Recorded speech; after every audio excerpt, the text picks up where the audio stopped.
एक तरफ नीतीश कुमार के राष्ट्रीय राजनीति में जाने की बातें हो रही थी, तो वहीं दूसरी तरफ बीजेपी लगातार उनकी पार्टी में सेंध लगा रही है। कहने वाले तो ये भी कह रहे हैं कि नीतीश कुमार की पार्टी जेडीयू उनके हाथ से निकलती जा रही है। बिहार में एनडीए के साथ गठबंधन तोड़कर तो नीतीश ने बाजी मार ली, लेकिन मणिपुर में मामला हाथ से सरकता जा रहा है। मणिपुर में जेडीयू के 5 विधायक बीजेपी में शामिल हुए हैं। बीजेपी ज्वाइन करने वाले जेडीयू विधायकों में के.एच. जयकिशन, एन. सनाते, मोहम्मद अछाबुद्दीन, पूर्व पुलिस महानिदेशक एम. खाउटे और थंगजाम अरुण कुमार शामिल हैं। तो क्या ये समझा जाए कि नीतीश कुमार के हाथों से निकल रहा है जेडीयू का कमान? आज चर्चा इसी मुद्दे पर करेंगे। नमस्कार, मैं हूं आशी और आप देख रहे हैं अनकट।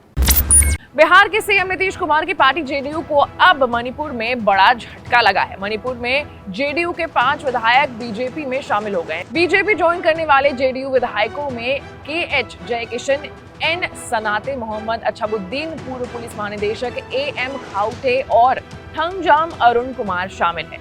एम. खाउटे और थंगजाम अरुण ने विधानसभा चुनाव में बीजेपी से टिकट की मांग की थी, लेकिन इसमें सफलता नहीं मिलने पर दोनों ने जेडीयू ज्वाइन कर लिया था। मणिपुर विधानसभा के सचिव के मेघजीत सिंह की ओर से बयान जारी कर कहा गया है कि अध्यक्ष ने संविधान की 10वीं अनुसूची के तहत जेडीयू के 5 विधायकों ने बीजेपी में विलय को स्वीकार किया है। जेडीयू ने इस साल मार्च में विधानसभा चुनाव में 38 सीटों पर प्रत्याशी उतारे थे, जिसमें से 6 सीटों पर जीत दर्ज की थी। इनमें से 5 अब विधायक जो हैं वो बीजेपी में शामिल हो गए हैं और अब एक ही विधायक है जो कि जेडीयू के साथ है। कहां नेशनल पॉलिटिक्स में जाने की बात कर रहे थे नीतीश, पीएम बनने के सपने संजो रहे थे नीतीश, आज खुद के विधायकों को नहीं संभाल पा रहे हैं। जेडीयू के पिछले 9 दिनों में ये दूसरा बड़ा झटका है। इससे पहले 25 अगस्त को अरुणाचल प्रदेश में जेडीयू के एकमात्र विधायक तेकी कासो बीजेपी के राष्ट्रीय अध्यक्ष जेपी नड्डा की मौजूदगी में बीजेपी में शामिल हो गए थे। जेडीयू ने 2019 में हुए अरुणाचल प्रदेश विधानसभा चुनाव में 7 सीटें जीती थी। चुनाव नतीजों में जेडीयू बीजेपी के बाद राज्य में दूसरी सबसे बड़ी पार्टी थी। बीजेपी के विधानसभा चुनाव में सबसे ज्यादा 41 सीटों पर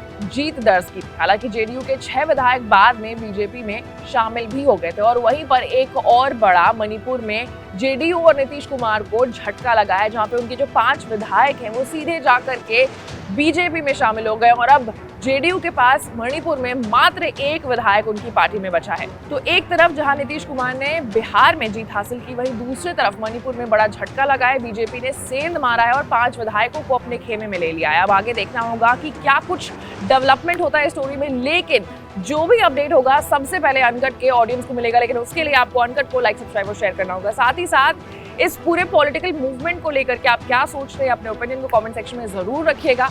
मैं थी आपके साथ आशी सिंह और आप देख रहे थे अनकट।